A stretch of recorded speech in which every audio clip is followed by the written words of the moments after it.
우리에게 남겼습니다. 바로 우리가 지금 같이 읽어가고 있는 요한이 전해주는 예수 이야기, 줄여서 요한복음입니다.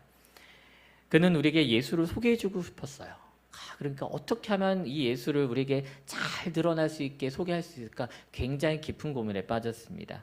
왜냐하면 이미 예수님에 대해서 소개하는 다른 제자들이 글이 있었다는 거예요. 마태가 남겼고 마가가 남겼고 누가라는 제자가 이미 예수님에 대해서 장황하게 그리고 자세하게 남겼다는 거죠. 그 이야기 가운데 사람들이 가장 듣고 싶어 했던 건 뭘까요? 아마 여러분들도 그러지 않을까 싶어요. 바로 어떤 이적과 기적, 그리고 굉장히 놀라운 이야기를 듣고 싶었고, 그런 이야기들을 다른 세 명의 제자들은 풍성하게 이야기 가운데 녹여냈습니다. 그래서 요한은 좀 다르게 접근하기로 했던 것 같습니다. 왜냐하면 기적이 아니라 표적을 우리에게 소개시켜주기로 한 것입니다.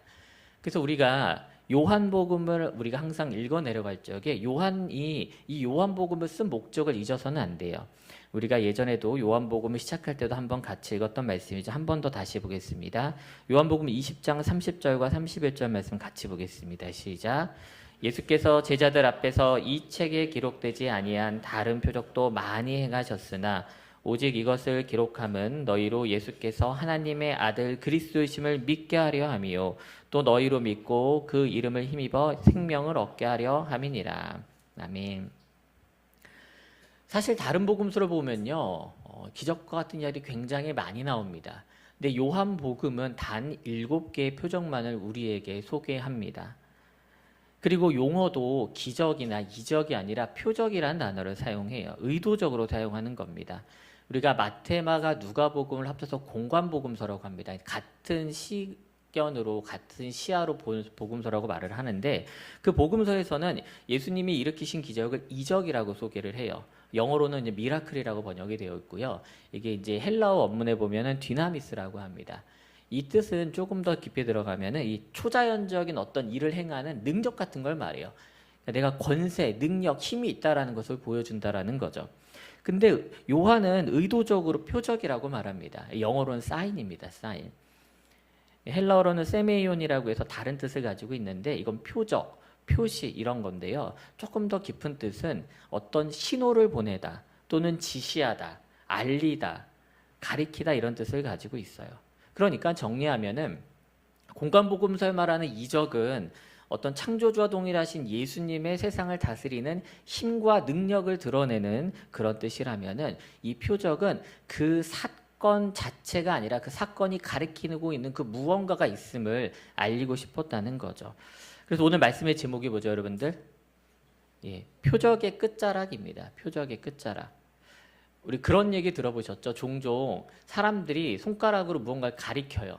근데 어떤 사람들 어때요? 손가락만 보는 거죠. 그렇죠? 근데 손가락을 가리키는 이유는 뭐예요? 그 끝을 바라봤을 때 무언가 있음을 알려주기 위한 것 아닙니까? 그러니까 우리가 오늘 말씀을 보면서 표적 자체가 아니라 이 표적 끝자락에 무엇을 우리에게 알게 하고 싶은가에 대한 이야기를 좀 보자는 겁니다. 그래서 요한은 오늘 이 요한복음 2장을 통해서 첫 번째로 이루어진 표적과 함께 앞으로 이루어질 표적, 이 두 가지 사건을 우리에게 오늘 보여줍니다. 제가 바라건대 오늘 말씀이 끝나고 나면은 우리가 이 표적 자체에 너무 익숙하죠. 이것에만 보는 것이 아니라 이 표적이 바라보고 있는, 가리키고 있는 그 끝자락에 무엇이 있는지를 발견하는 우리 모두가 되기를 주님으로 축복합니다. 예, 첫 번째 표적은 우리가 잘 알고 있는 내용입니다. 바로 가나라는 지역에서 혼인잔치에 대한 표적이죠. 갈릴리 가나라는 동네에서 혼인잔치가 일어났어요. 근데 이 혼인잔치에 대한 표적이 다른 복음서에선 찾아볼 수가 없습니다. 그러니까 요한이 굉장히 고심했을 거예요. 예수님을 드러낸 데서 첫 번째 표적을 이것으로 선택한 이유가 있을 거라는 겁니다. 혼인잔치에 보면은 오늘 이야기를 보니까 예수님과 제자들 그리고 예수님의 어머니가 참석을 합니다. 그런데 어떤 일이 벌어지죠, 여러분들? 포도주가 떨어져요. 포도주가. 보통 이스라엘의 혼인잔치는 일주일 동안이나 지속됐다고 합니다. 그러니까 혼주는 그 잔치에 참여한 이 참석자들, 축하객들을 대접하는 게 굉장히 중요했던 것이죠. 여러분들 결혼식 많이들 다녀오시죠? 그렇죠? 그래서 이제 제가 이제 많이 때가 탔나 봐요. 옛날에 결혼식 참석할 때는 신랑 신부 너무 축복해주고 축하해주고 예배 의식에도 다 처음부터 끝까지 참여하고 했는데 조금 제가 변질돼서 이제 밥 먹으러 갑니다. 중간에나 미리 가기도 하고 그리고 어쩔 수 없이 밥이 맛있었나 없었나가 굉장히 중요한 평가 지수가 돼요. 제가 지나고 나니까 제 결혼식을 생각해 보니까 제가 굉장히 민폐 결혼식을 했거든요.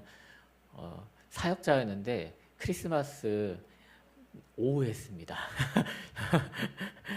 오후 3시 해가지고서는 우리 교회 성도님들도 뭐 예배 끝나자마자 버스 대절 해가지고 오시고 이게 양가를 조율하다 보니까 그런 일이 벌어졌는데 어쨌거나 그러니까 너무 혼주 입장에서 오시는 것도 너무 감사한데 축의금도 내주시잖아요.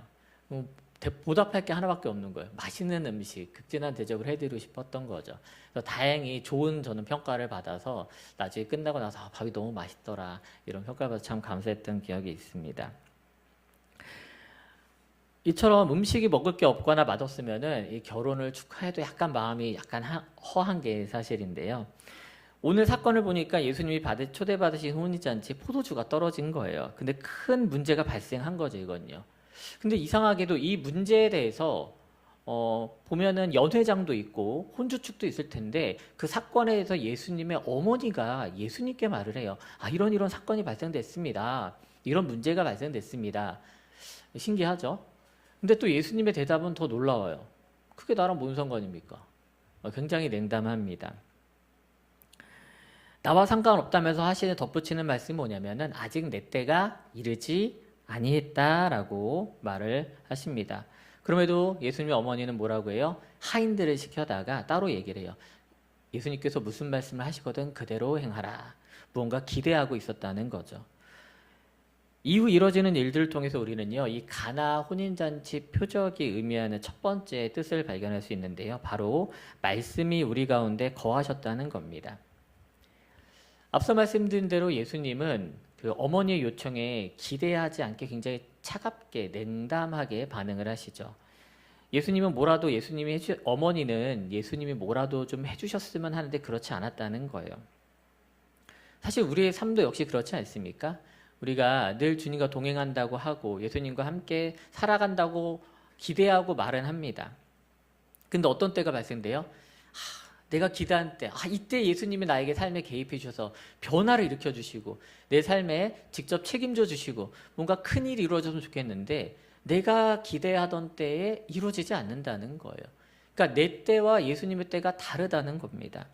그래서 당황스러울 때가 있어요. 사도 바울은 로마서에 보면은 모든 피조물이 고대하는 게 하나 있다고요. 목을 빼면서 기다리는 게 있는데 뭐냐면 바로 하나님의 아들이 나타나는 거라고 해요. 그게 무슨 뜻이에요? 내 삶에 메시아가 오길 원한다는 거예요. 내 삶을 구원하고 변화시킬 그 주님을 모든 사람이 목 빼고 기다린다는 거죠.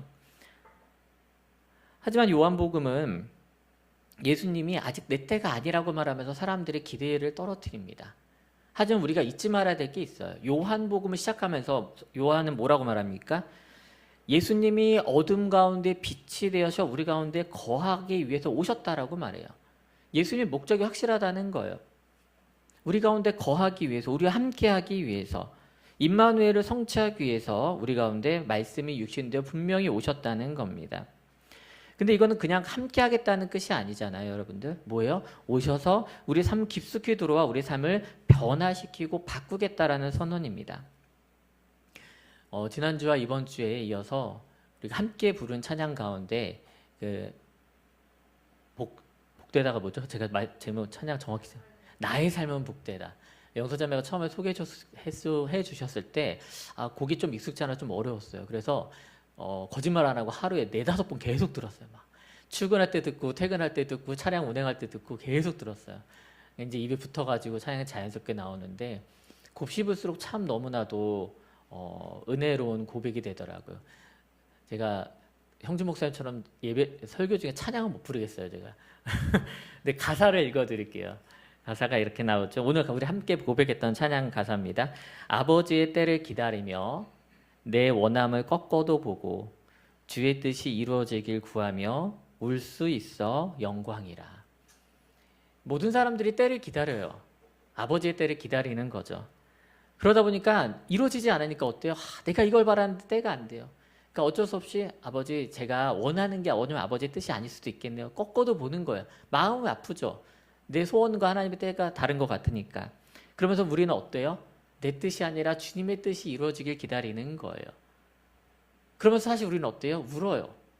왜요? 내 때가 아니니까. 내가 원하는 때가 아니지만 그럼에도 불구하고 우리 가운데 믿음이 있는 거야.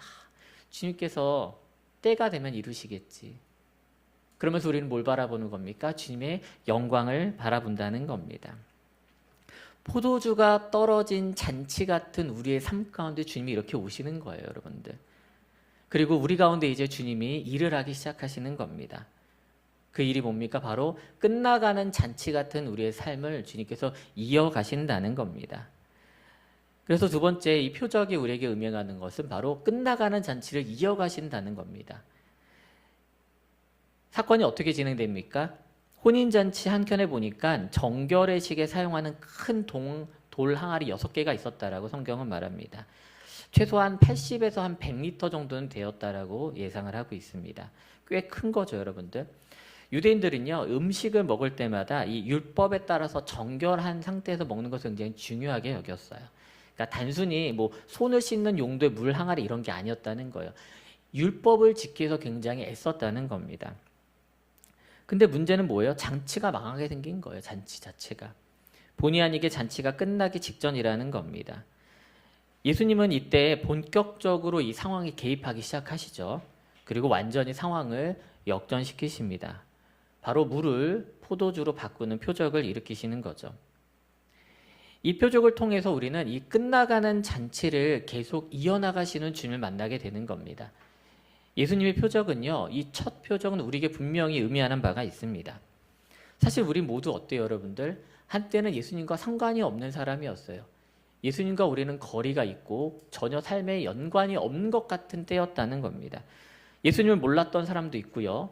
예수님을 말로는 믿는다 했지만 실제로는 내 삶과 거리를 두고 있었다는 거예요. 하지만 예수님이 때가 되니까 어때요? 내 삶에 개입하시는 거예요.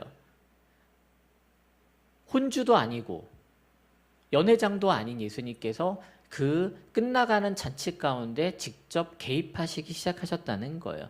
나는 내 삶이 내 삶의 주인이라 생각했는데 예수님이 내 삶의 주인으로서 다가오셔서 내 삶을 변화시킨다는 겁니다.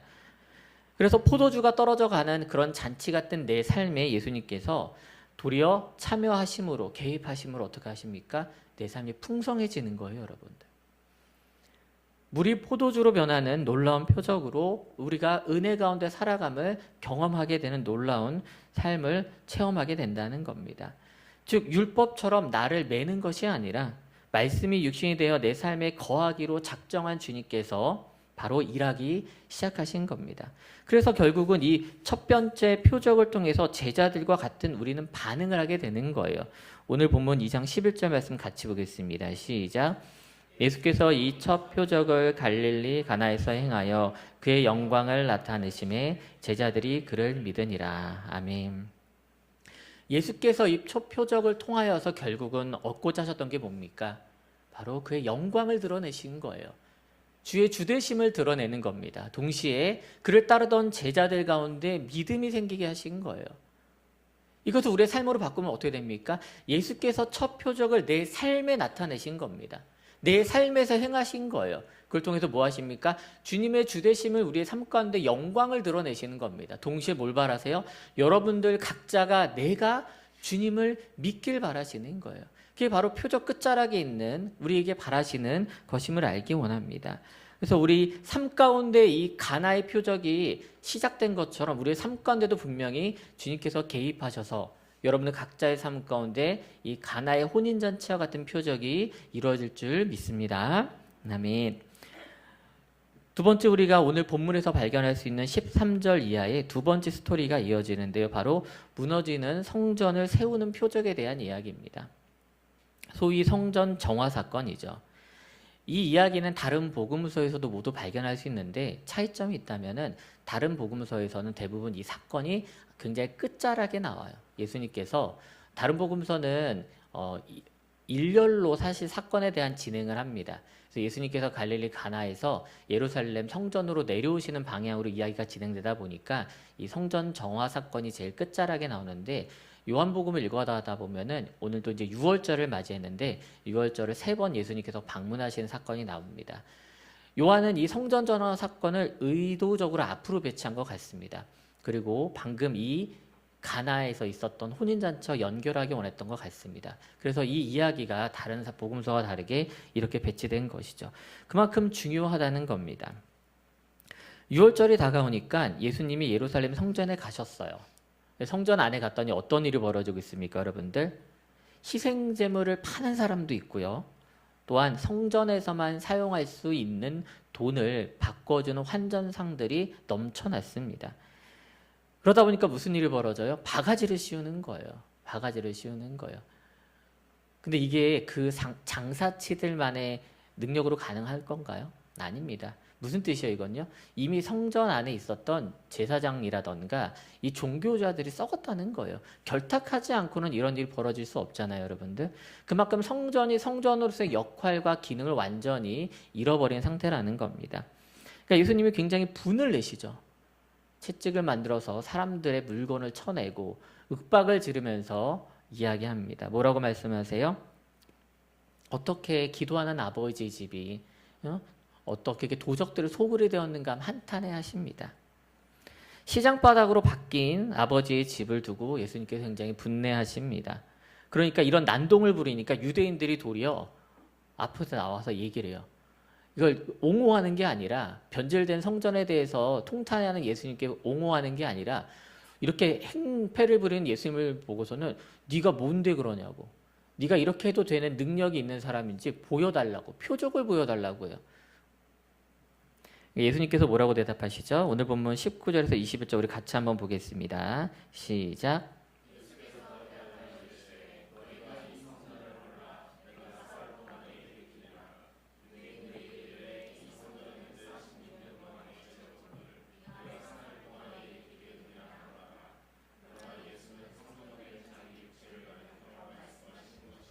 아멘. 사람들은 당장 눈앞에 표적을 바랬습니다. 이렇게 행패를 부려도 되는 당신이 누구길래, 어떤 사람이길래 이렇게 해도 됩니까? 라고 했더니 예수님께서 사실 좀 듣는 사람 입장에서는 좀 생뚱맞은 답변을 하시죠. 갑자기 성전을 허물래요. 그리고 사흘 만에 일으킬 것이다 라고 사람들에게 대답합니다. 그러니까 유대인들이 깊게 생각 안 하고 46년과 3일, 이게 말이 돼? 안 돼? 왜냐하면 그 성전을 보수하고 세우는데 굉장히 오랜 시간이 걸렸거든요. 근데 어떻게 사흘 만에 일으키겠느냐라고 도리어 조롱하듯이 이야기를 합니다. 근데 그 속뜻은 무엇이었다고 말해요? 성전 대신 자기 육체를 가리켜 말씀하신 거라고 말합니다. 우리가 잘 아는 것처럼 예수님께서는 사람들에 의해서 죽음을 당하십니다. 무너진 상태가 되시죠.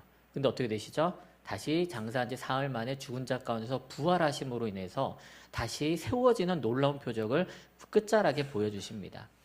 사실 결국 그거예요. 가나의 표적은 첫 번째 표적이고, 오늘 방금 성전이 다시 정화되는 것은 아직 그 당시에 이루어지지 않았지만 가장 마지막 표적을 사실은 우리에게 보여주신다는 겁니다. 그래서 우리가 이 이야기를 통해서 우리가 첫 번째 알 수 있는 것은 바로 성전 자체가 예수님이다. 예수가 성전이라는 걸 우리는 깨달아야 한다는 겁니다. 예수님은 성전이 허물어지고 다시 일으키는 표적이 일어날 것이라 라고 말씀을 하세요.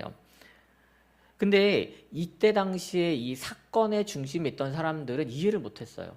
왜냐면 일단 성전이 안 무너졌잖아요. 그렇죠? 무너지지도 않았고 세우는 걸 어떻게 세운다는 거야? 라고 건물적으로만 생각했다는 겁니다. 근데 우리가 조금 다르게 생각하면은 이 요한복음을 읽었던 사람들을 생각해 보세요. 여러분들 처음으로. 우리처럼 나중에 읽었잖아요. 그렇죠? 성경학자들은 보면 한 AD 70년경쯤에 이 요한복음이 쓰여져서 널리 알려졌을 거라고 생각을 합니다. 그 무슨 일이냐면은 예수님이 이 사건에 대한 표적을 말씀하실 땐 예루살렘 성전이 멀쩡했어요. 그런데 실제로 이 요한복음이 널리 읽힐 때는 어떤 일이 벌었죠? 40년 전으로 해가지고선 로마가 예루살렘 성전을 붕괴시킵니다. 무너졌다는 거예요. 그러니까 그때 당시 사람들은 깨닫지 못했는데 이 요한복음을 읽은 사람들은 놀란 거예요. 성전이 무너졌네. 성전이 무너졌어. 예수님이 하신 말씀이 이루어졌네. 근데 아직 이루어지지 않은 게 있죠. 뭐예요? 아직 붕괴됐던 그 성전이 다시 세워지진 않았어요. 그러니까 사람들이 그거에 대한 관심사가 이제 있게 되는 겁니다. 사람들은 이제는 어떤 일이 벌어진 거예요? 예배할 장소를 잃어버린 거예요. 사실은 그들에게는. 기도와 예배를 잃어버리고 외형만 남았던 그 성전은 아예 그 당시에 요한복음을 같이 나눌 때는 이미 붕괴된 상태였다는 겁니다. 그래서 그들은 예배할 장소를, 예배할 대상을 잃어버린 사람들이 되었어요. 하지만 예수님은 우리 가운데 앞서 말씀드린 것처럼 죽은 자 가운데서 부활하심으로써 어떻게 되셨습니까? 이제 우리의 예배의 대상이 되신 거예요. 예배의 진정한 유일한 대상이 되신 겁니다. 건물이 있었을 때 예배하지 않았어요, 사람들은요. 건물이 있을 적에 사람들은 예배하는 법을 몰랐습니다. 하지만 도리어 성전이 무너진 이후에 부활하신 예수님을 예배하는 자들이 되었다는 겁니다. 우리가 앞으로 나누겠지만 요한복음 4장에 가면 무슨 사건이 있죠, 여러분들?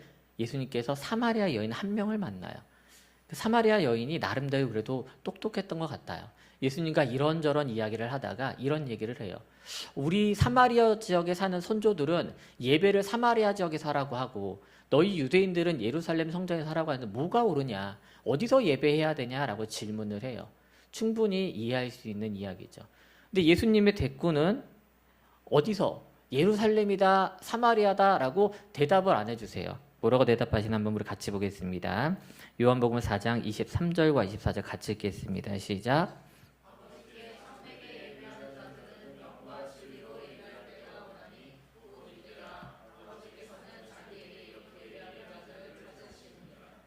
하나님은 영이시니 예배하는 자가 영과 진리로 예배할지니라. 아멘. 질문을 던졌으면은 예루살렘 아니면 사마리아라고 대답할 줄 알았는데 전혀 다른 대답을 하시죠.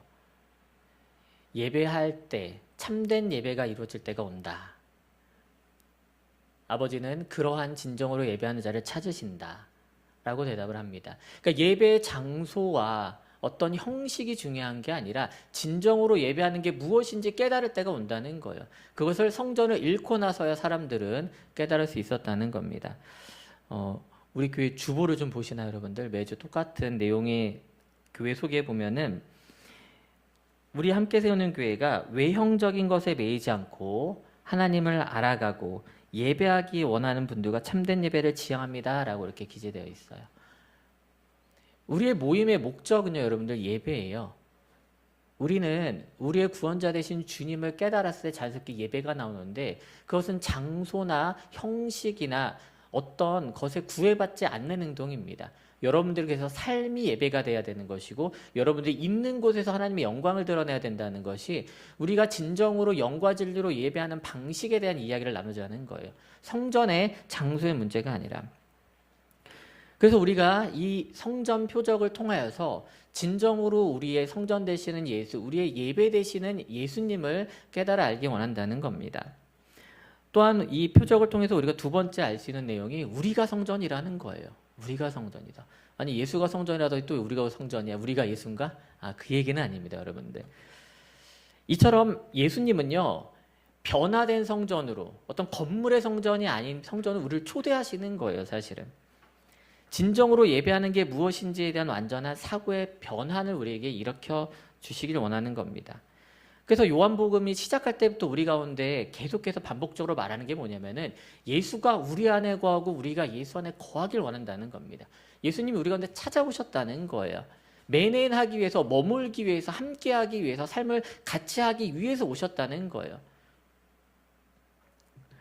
예배의 대상이 누구라고요? 바로 성전 대신 우리 예수님이신데 그 예수님은 도리어 어디에 있길 원하세요? 커다란 교회에 있길 원하시나요? 삐까번쩍한? 아니죠, 여러분들. 우리 안에 있길 원하신다. 여러분들은 한 명 한 명 가운데 있길 원하세요. 우리 사랑하는 현수 속에 예수님은 거하기를 원하세요. 우리 주원이 삶 가운데 예수님은 거하기를 원하신다고요. 그러니까 우리가 예배의 대상이 예수님을 찾기 위해서 교회로 또는 어디 공간으로 어디 하늘을 바라보는 것도 중요하지만 내 속에 거하시는 주님을 발견해야 된다는 거예요. 그래서 주님은 분명히 우리 속에 거하게 오셨다는 거예요. 근데 우리가 그걸 때로는 몰라요. 내 삶과 예수님의 예배 대상인 건 알겠어. 근데 내 삶과 조금 분리하고 싶어. 내 속은 좀 지저분하거든. 드러내기 싫거든. 실제로 그런 삶을 살았어요. 많은 사람들이. 예수님을 믿는다면서도 특히 고린도 지역에 있었던 교회 성도들은 굉장히 삶이 번화했고 부유했고 세상 풍습이 굉장히 문화가 지금으로 말하면 굉장히 대도시였어요. 뭐 뉴욕, 파리, 뭐 서울도 되겠죠. 그런 지역에 살고 있는 고린도 지역 사람들이 그래서 사도 바울이 이렇게 얘기를 하는 겁니다. 고린도전서 3장 16절 말씀 같이 읽어보겠습니다. 시작. 너희는 너희가 하나님의 성전인 것과 하나님의 성령이 너희 안에 거하신 것을 알지 못하느냐. 몰랐다는 거예요, 여러분들. 예수님이 내 안에 거주하고 싶다라고 하는 그 목적을 모르니까 사람들이 믿는다고 말은 하면서 삶은 다른 거예요. 예수님이 내 속에 완전히 오기 싫은 거예요. 근데 예수님 분명히 우리 안에 거하기 원하세요. 그러니까 우리가 우리 속이 성전이 되는 거예요. 여러분들 한 명 한 명이 거룩한 하나님이 거하시는 성전이 된다는 걸 깨달아야 한다는 겁니다. 그걸 모르니까 삶과 믿음의 일치가 이루어지지 않는다라고 오늘 고린도전서에서도 말하는 겁니다. 근데 우리 한 명 한 명 각자가 성전이 되면 또 무슨 일이 일어나면 놀라운 일이 벌어져요. 그걸 에베소서에서 다시 한번 사도 바울은 우리에게 이야기해 주는데요. 에베소서 2장 21절과 20절 같이 보겠습니다. 시작.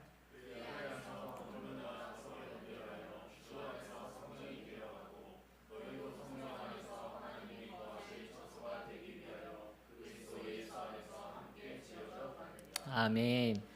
우리 각자가 주님의 거룩한 성전이자 우리의 모임과 우리가 지향해야 될 것은 결국은 예수를 그리스도로 머리로 하여서 우리가 함께 이어져 가고 지어져 가야 되는 거예요. 근데 함께 이어져 가고 지어져 간다고 할 때는 완전히 다른 물질들은 사실 섞이기가 쉽지 않죠.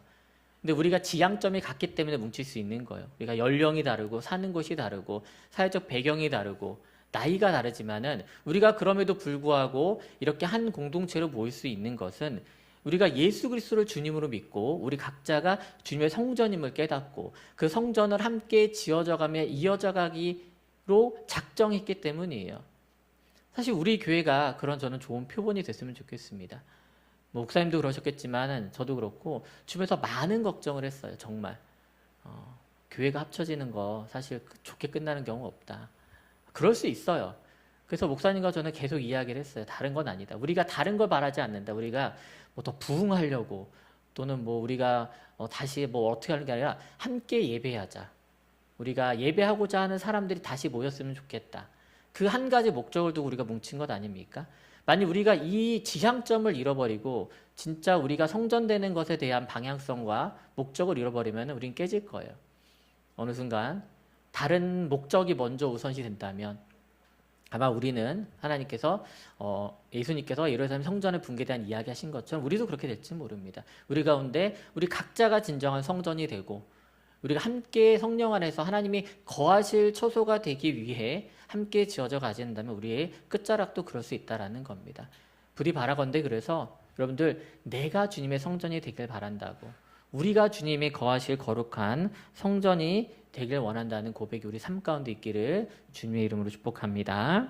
아멘. 그렇다면 우리는 이처럼 우리 가운데 앞으로 계속 표적이 일어날 거예요. 요한복음을 읽다 보면 오늘 두 가지뿐 아니라 계속 우리 가운데 일어날 것입니다. 또한 우리의 삶 가운데도 일어날 것이죠. 그리고 어떻게 반응을 해야 될까요? 어떻게 반응을 해야 될까요? 오늘 이 이야기 전체가 끝나가는 2장 끝자락을 보면은 성경은 이렇게 말합니다. 우리 화면 보시면서 세 번역으로 번역된 요한복음 2장 23절과 25절 말씀 같이 보겠습니다. 시작.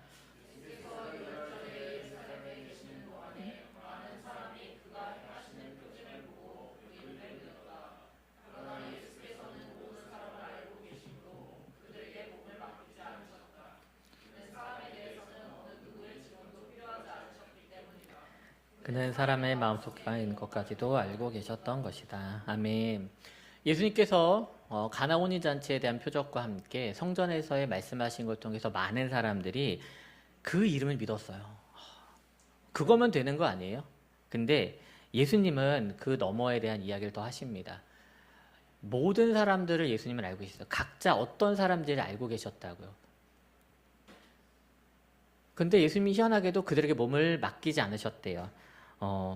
다른 번역에서는 믿었다라고도 나옵니다. 다른 사람을 믿지 않았다. 네, 세 번역에서는 몸을 맡기지 않으셨다라고 하는데 이게 의탁했다라는 거거든요. 몸을 의지하고 맡겼다라는 겁니다. 근데 그렇게 하지 않으셨대요. 예수님은요.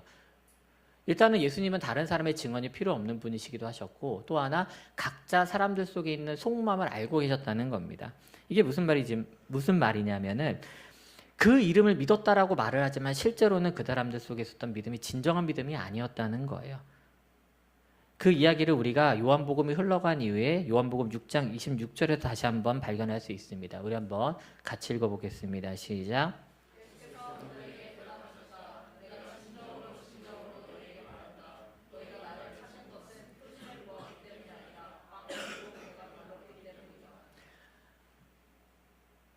예수님은 속마음을 알고 계셨다는 거예요. 이 사람들이 나를 따르는 거는 내가 보여준 표적에 있어서 그들이 배불림을 얻었기 때문이에요. 무슨 소리예요? 각자 사람들의 당장 필요한 것들. 주님, 제가 돈이 없습니다. 돈을 채워주세요. 주님, 제가 건강을 잃었습니다. 건강을 회복시켜주세요. 주님, 우리 자녀가 엇나가고 있습니다. 자녀가 회복돼서 돌아와요. 그럼 주님의 이름을 믿어요. 근데 그럼 어떻게 돼요? 배부르고 등 따시면은 떠나는 거예요. 그러니까 표적을 그 자리만 보는 거죠. 표적의 끝자락을 못 보는 거예요. 예수님은 그것을 두고서는 사람들의 속마음을 아셨다라고 말하는 겁니다. 그러니까 첫 표적을 일으키신 이후에 이미 예수님은 알고 계셨다는 거죠. 그럼에도 예수님은 표적을 멈추지 않으세요. 왜요? 표적은 분명히 목적과 방향이 있기 때문입니다. 뭡니까? 바로 하나님의 영광을 드러내고 예수가 그리스도임을 나타내기 위한 것이 바로 이 표적의 목적이기 때문입니다. 그래서 오늘 우리 함께 읽었던 말씀 중 본문 두 번째 말씀이 2장 22절에서 이렇게 또 말합니다. 같이 읽어볼까요? 죽은 자 가운데서 살아나신 후에야 제자들이 이 말씀하신 것을 기억하고 성경과 예수께서 하신 말씀을 믿었더라. 아멘. 다 지나고 나서야, 다 끝나고 나서야 성전이 붕괴되고 예수님께서 살아서 다시 나타나신 후에야 사람들은 믿게 됩니다.